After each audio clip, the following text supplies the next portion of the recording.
Merci d'être invité du jour sur Africa 24. Djibouti, en Afrique de l'Est, veut promouvoir les droits de l'homme. Mais le pays en a-t-il les moyens? Monsieur Ali Mohamed Abdou, vous êtes le président de la Commission nationale des droits de l'homme de Djibouti. Avant de parler de la situation des droits de l'homme dans votre pays, peut-être devons-nous nous arrêter un instant sur le dialogue politique entre l'UMP, l'Union pour la majorité présidentielle, et l'USN, l'Union pour le salut national, l'opposition. Où en est ce dialogue aujourd'hui? Je crois que ce dialogue a débuté il y a plus d'un an. C'est la troisième fois qu'il reprend. Je crois qu'il y a eu beaucoup d'avancées. Et actuellement, ça bute sur 2 points. Et ces 2 points, je crois que nous exhortons l'ensemble des partis en négociation à reprendre le dialogue et à résorber ce malentendu, parce qu'on a pratiquement, je crois, abouti à une solution dans le dialogue politique, même si le dialogue politique n'est pas notre première préoccupation. Alors, vous dites que vous avez pratiquement abouti. C'est vrai qu'en septembre dernier, septembre 2014, le ministre des Affaires étrangères, Mohamed Youssouf, il était en train de raconter, de dire qu'on est pratiquement à un accord entre l'UMP et l'USN. Mais de septembre à on est là aujourd'hui, rien n'a... Je crois qu'on doit dépasser certains problèmes parce que l'intérêt général doit primer sur ça. Et je crois que les 2 partis disaient qu'ils ont abouti à un accord cadre entre eux. Et ça bloque un peu sur 2 points, notamment la commission électorale nationale indépendante et le statut de l'opposition. Je crois même que sur ces 2 points, il y a aussi un accord, mais sur les modalités d'application, certains disent qu'il faut que ce soit au Parlement que ça se passe, alors que l'opposition aussi dit qu'il faut qu'au préalable, on puisse aboutir à un accord sur tous les points. Donc c'est une question de formalité. Je crois qu'on peut dire que le dialogue peut aboutir s'il y a une volonté de part et d'autre.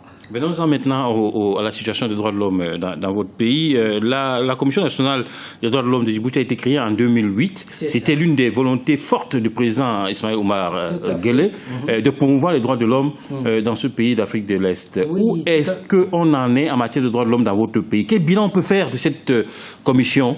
Oui, je crois que, comme je le disais tout à l'heure, la Commission nationale des droits de l'homme a été créée à l'issue d'un atelier de réflexion que le chef de l'État lui-même a présidé, et à l'issue de cet atelier, 10 recommandations ont été formulées.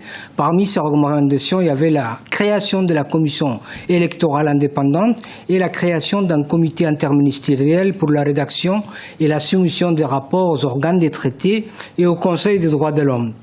Je crois que Djibouti accusait un retard considérable, notamment dans la soumission et la rédaction des rapports.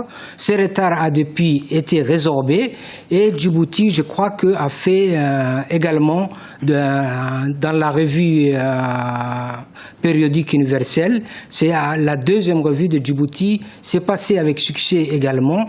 Même si il y a beaucoup de chemins à parcourir, je crois que Djibouti a fait des avancées considérables qui sont palpables pour vous dire que vraiment c'est la réalité des choses. Alors ça c'est votre réalité à vous, parce que la réalité de l'ONG Reporters sans frontières est tout autre. Qui note que pour l'année 2013, Djibouti est classé 169e pays en matière de droits de l'homme, et que le pays a plutôt reculé d'ailleurs de 2 points sur la situation des droits de l'homme. Vous dites que c'est fantaisiste? Oui, ça c'est la liberté de la presse à Djibouti. Bon, le problème c'est qu'il n'y a pas une presse importante qui existe, parce qu'il y a des problèmes économiques, il n'y a pas assez de lecteurs, et de ce fait mais je ne connais pas actuellement des personnes qui ont été inculpées ou c'est-à-dire mis en prison pour des délits d'opinion, pour des délits de presse. Donc l'ONG Reporters sans frontières est une ONG, comme vous le dites, et M. Robert Ménard lui-même, qui était secrétaire de Reporters sans frontières. Maintenant, il est maire de Béziers. De Béziers, et il flirte un peu avec l'extrême droite.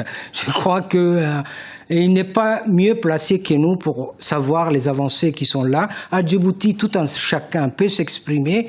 Et si ce n'est pas le cas, nous sommes là pour veiller. Nous assurons une veille permanente. Et Dieu sait que l'opposition djiboutienne, je les accueille chaque jour que Dieu fait dans mon bureau pour leur dire que voilà les problèmes auxquels ils sont confrontés, comment nous pouvons résoudre, et ils ne pourront pas me démentir sur ce point. Alors, on va marquer un petit arrêt, vraiment, parce qu'on arrive pratiquement au thème de cet entretien, sur 2 points importants. Maître Zakaria Abdellahi, que vous connaissez bien, qui est le président de la Ligue djiboutienne des droits de l'homme, a été interpellé, arrêté au mois de janvier 2014. Bon, il est resté quelques jours en prison. Pour quelle raison? Je crois que ça n'a rien à voir avec son association ni sur une certaine liberté d'expression, je crois. Et c'est pour quelques heures qu'il avait été mis. Et moi-même, je me suis rendu auprès du tribunal, c'est-à-dire auprès du parquet, pour qu'il soit libéré sur le champ. Et il a été libéré. Mais je dois vous dire que son association, d'abord, c'était une association qui est contestée par 2 personnes. Il y a d'un côté l'ancien vice-président et lui-même, chacun de son côté, et le principe même de la légalité de cette association prête à confusion actuellement, et je ne crois pas que ce soit le problème des libertés d'expression ou en quelque sorte pour ses activités politiques, parce que Maître Zakaria est également député de l'opposition et il est à l'USN aussi. Et nous, personnellement, nous ne mêlons pas la défense et la protection des droits de l'homme avec les activités politiques. Dernier point, parce qu'on a pratiquement fini. Il y a des journalistes qui ont été interpellés à un moment donné. Je pense notamment à Vice, la voix de Djibouti. Vous savez, un pays qui met des journalistes en prison, c'est pas bon signe, ça. Je vous dis que bon, si tout un chacun à Djibouti a comme un espoir national de se proclamer journaliste, ce sont des jeunes qui sont militants du parti MRD qui a été dissous, et ces gens-là ont été peut-être enfermés pour des délits, c'est-à-dire de droit commun. Et à chaque fois qu'on veut, c'est-à-dire sensibiliser l'opinion internationale, on prend pour fait qu'ils sont journalistes, et également on essaie de tromper l'opinion internationale, même si toujours est-il qu'on ne peut pas incarcérer quelqu'un pour des faits de délits d'opinion ou des délits de presse. Je crois que nous y veillons. Je connais tout ce monde-là, et à plusieurs reprises, je suis allé leur rendre visite, et ils ont été libérés à l'issue de quelques temps. Merci. Je crois qu'il n'y a pas de problème à ce sujet. Merci beaucoup, M. Ali Mohamed Abdou, d'avoir été notre invité. Je rappelle que vous êtes le président de la Commission nationale des droits de l'homme de Djibouti. Djibouti, ce pays d'Afrique de l'Est qui veut faire des droits de l'homme le pivot, en tout cas un des piliers de son développement. Restez sur notre chaîne.